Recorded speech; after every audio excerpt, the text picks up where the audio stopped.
शाज़िया अलमी जी, आप खुद महिलाएं हैं, महिलाओं के मसले पर कितना असंवेदनशील कार्रवाइयां होती हैं इस देश में हम सब ने देखा है। समय समय पर एग्जाम्पल सामने आते हैं।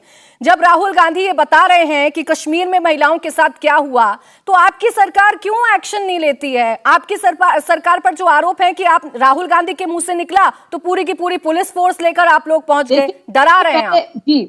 जी, सबसे पहले मैं जो कुछ मैंने बातें सुनी हैं अभय दुबे जी ने जो शानदार जिन्होंने आंकड़े पेश करे थे, उनकी मैं पोल खोलना चाहती हूँ और मैं आपको सबको बताना चाहती हूँ कि 31,000 रेप केसेस जो रिपोर्ट हुए हैं, उसमें अगर कहीं बढ़त सबसे ज्यादा हुई है तो वो राजस्थान में हुई है। और राजस्थान स्टेट के बारे में इन्होंने अभी तक कुछ नहीं बोला। इन्होंने नेशनल आंकड़े गिनाए और बताया कि किस तरह से केसेस में इजाफा हुआ है, लेकिन ये उन्होंने नहीं बताया कि बावजूद उसकी आबादी मध्य प्रदेश और उत्तर प्रदेश से कहीं कम है, उसके बावजूद सबसे ज्यादा इंक्रीज राजस्थान में हुई है। तो शर्म आती है। मैं तो आपको देश के बता रही हूँ ना, और राजस्थान के बता रही हूँ। आपको चुप रहना पड़ेगा, मैं चुप रही आपकी बात में। फ्रीडम ऐप से सीखकर आपने बेकरी की शुरुआत की है क्या? ऐसा है तो आपकी जो केक्स हैं उनको 1 करोड़ फ्रीडम ऐप के जो ग्राहक हैं उन्हें बिना किसी खर्चे के आप उसे बेच सकते हैं। मैं एंकर साहिबा से कहूंगी कि मुझे बोलने का मौका दिया जाए। तो मैं देश के आंकड़े सबके समक्ष रख रही हूँ और मैं बता रही हूँ कि जो कुछ भी आंकड़े अभी साफ रखे गए अभय दुबे द्वारा, जो कि कांग्रेस के प्रवक्ता हैं, उन्होंने दिल्ली के आंकड़े सामने रखे लेकिन देश के नहीं रखे। और देश में भी उन्होंने राजस्थान के खासतौर से नहीं रखे। राजस्थान में सबसे ज्यादा इजाफा हुआ है। तो शर्म आती है हमें अशोक गहलोत सरकार पर, जिन्होंने लगातार इस तरह से हमारी बच्चियों के साथ जो तरह के क्राइम्स दर्ज हुए हैं उस पर इतनी असंवेदनशीलता दिखाई है और इनसेंसिटिविटी के साथ वो सारे केसेस जो है उनको डील कर रहे हैं। और राजस्थान पुलिस ने ये भी कहा है कि ये जो है इसको सीरियसली लेने की जरूरत नहीं है, क्योंकि आधे से ज्यादा केसेस मुद्दे भी नहीं ठीक नहीं है। ठीक नहीं। दूसरी बात बहुत जरूरी बात, ये मुद्दे पे बात कर रहे हैं, ये तो बहलाने और बहकाने की कोशिश कर रहे थे।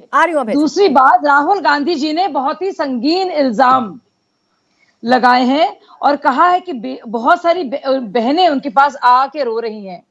तो मुझे लगता है ये तो हमारी सरकार का फर्ज है, जो भी सार्वजनिक जीवन में है, जो देश के संविधान में यकीन रखता है, देश की कानूनी व्यवस्था में यकीन रखता है, देश में जो कानून पारित हुए हैं उनमें यकीन रखता है कि वो बाकायदा जाए और इंसाफ लाए उन औरतों के लिए। तो अगर दिल्ली पुलिस कार्रवाई कर रही है और उन औरतों के लिए जिनके बारे में ये कहा गया है कि उनके साथ यौन शोषण होता रहा है, उनके साथ इंसाफ करने की कोशिश की है, तो राहुल गांधी को तो उन महिलाओं के साथ होना चाहिए। वो इतने महिला विरोधी क्यों हो गए? वो क्यों चाहते हैं वो महिलाएं जो है यौन शोषण का शिकार है, सेक्सुअल असॉल्ट का शिकार रहे, बलात्कार बर्दाश्त करती रहे? किस तरह के इंसान है राहुल गांधी का? महिलाओं के प्रति उनकी कोई संवेदना नहीं है। वो सिर्फ पॉलिटिकल इस्तेमाल करना चाहते हैं और औरतों के लेकर जो उनके खिलाफ क्राइम्स है और बलात्कार है। इसका छोटा सा जवाब दीजिएगा अभय दुबे जी, फिर बाकी मेहमान हैं। फ्रीडम ऐप से सीखकर आपने बेकरी की शुरुआत की है क्या? ऐसा है तो आपकी जो केक्स हैं उनको 1 करोड़ फ्रीडम ऐप के जो ग्राहक हैं उन्हें बिना किसी खर्चे के आप उसे बेच सकते हैं। जो शाज़िया अलमी सवाल उठा रही हैं वो सवाल गंभीर है। वहाँ पे पूछने के लिए, उन महिला के बचाव के लिए और उनके इंसाफ के लिए तो राहुल गांधी मैं जवाब ले लूं। शाज़िया अलमी जी, आपने गंभीर सवाल उठाए हैं, अभय दुबे जी इन सवालों का जवाब दीजिए। प्राची जी, राजस्थान में या कांग्रेस शासित राज्यों में ये खबर नहीं छपती कि सुल्तानपुर में युवती को चाहिए इंसाफ, अगवा कर दिल्ली ले गए दरिंदे, 2 माह गैंगरेप किया, आरोपियों को पकड़ने से बच रही है पुलिस।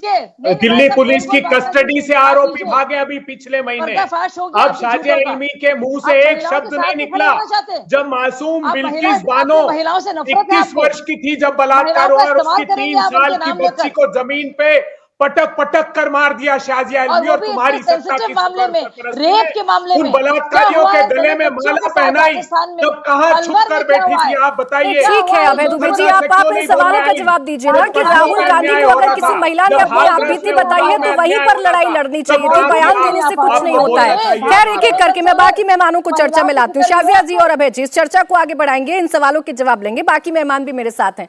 इंडिया टीवी हर वक्त हर जगह डाउनलोड करने के लिए सर्च करें India TV news Google play store या ऐप स्टोर पर।